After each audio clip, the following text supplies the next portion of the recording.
तो हर परिंदे के दो ही पर होते हैं, लेकिन हर परिंदा एक जितनी बुलंदी तक नहीं उड़ सकता, क्योंकि कौन सा परिंदा कितनी बुलंदी तक उड़ सकता है ये उसके पर नहीं, उसका एटीट्यूड तय करता है।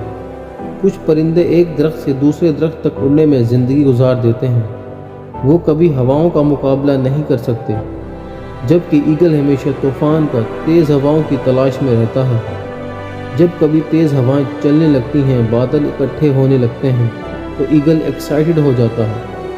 ये उस तूफ़ान की तरफ ट्रैवल करता है, जबकि बाकी परिंदे बुलंदी से डरते हैं। ईगल और ऊंचा होने के लिए और बुलंदी तक चला जाता है। दोस्तों, ईगल हमें सिखाता है अपने रास्ते में पत्थरों से टकरा कर गिरने की बजाय उन पर चढ़कर बुलंद हो जाएं।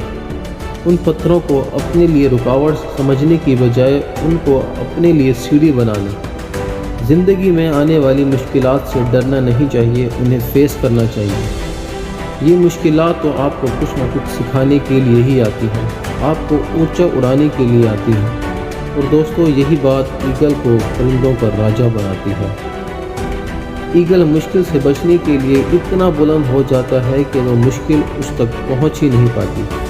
दोस्तों, ईगल हमें सिखाता है ज़िंदगी में जो तकलीफ़ें आती हैं, टफ़ टाइम आते हैं, उनका हमें सामना करना चाहिए, ना कि उनसे भागना चाहिए, क्योंकि वो हमें मजबूत बनाने के लिए आती हैं। ज़िंदगी में आने वाले तूफ़ान और मुश्किलात हमें बुलंदी पर ले जाते हैं। अपने आप को इतना मजबूत बना लें कि ज़िंदगी की मुश्किलें और लोगों के मनफी रवैये आपका कुछ ना बिगाड़ सकें। दोस्तों, एक ईगल की उम्र 70 साल होती है। बहुत कम लोग जानते हैं कि ईगल का इतनी उम्र ज़िंदा रहने में भी एक राज है, एक सबक है जो ईगल हमें सिखा कर जाता है।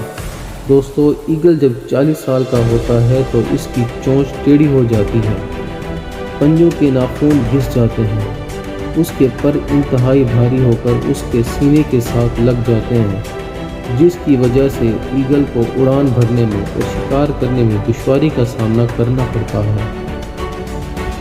दोस्तों, अब ईगल के सामने सिर्फ दो ही रास्ते होते हैं, या तो वो भूखा मर जाए या फिर अपने आप को बदलने के लिए एक तकलीफदेह मरहले से गुजरे।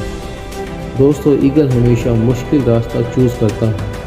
वो एक ऊंची पहाड़ पर चला जाता है और अपनी चोंच को पत्थर पर मार मार कर तोड़ देता है और फिर इंतज़ार करता है नई चोंच के निकलने की। वो भूखा प्यासा रहता है। जब नई चोंच आती है तो उसके साथ अपने पंजों के घिसे हुए नाखूनों को उतार देता है। इंतहाई दर्द और तकलीफदेह मरहले से गुजरते हुए ईगल एक एक करके अपने सारे पर नोच लेता है, क्योंकि वो जानता है कि एक लंबी ज़िंदगी जीने के लिए ये तकलीफ़ बर्दाश्त करनी ही पड़ेगी।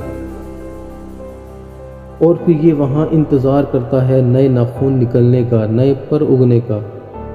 और इस तरह ईगल ये तकलीफ़ उठाने के बाद एक तरह से नया जन्म लेता है और 30 साल तक मज़ीद ज़िंदा रहता है। दोस्तों, ईगल हमें सिखाता है कि एक अच्छी और बेहतर ज़िंदगी गुजारने के लिए हमें ख़ुद को बदलना बहुत ज़रूरी है। इसलिए हमें चाहिए कि हमें कितनी ही जद्दोजहद और तकलीफ़ बर्दाश्त क्यों ना करनी पड़े, खुद को बदल कर हम एक बेहतरीन ज़िंदगी गुजार सकते हैं।